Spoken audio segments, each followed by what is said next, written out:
আলোচনা হচ্ছে, যদি স্ত্রী মুসলমান হয়ে যায় আর স্বামী যদি কাফের থাকে তাহলে কি হবে।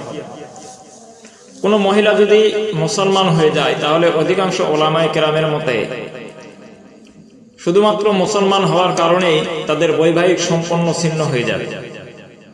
তবে ইমাম আবু হানিফা রহমতুল্লাহ আলাইহি বলেন, শুধুমাত্র মুসলমান হওয়ার কারণে বিবাহ নষ্ট হবে না, বরং মহিলা ইসলাম গ্রহণের পরে তার স্বামীকেও ইসলামের দাওয়াত দেওয়া হবে।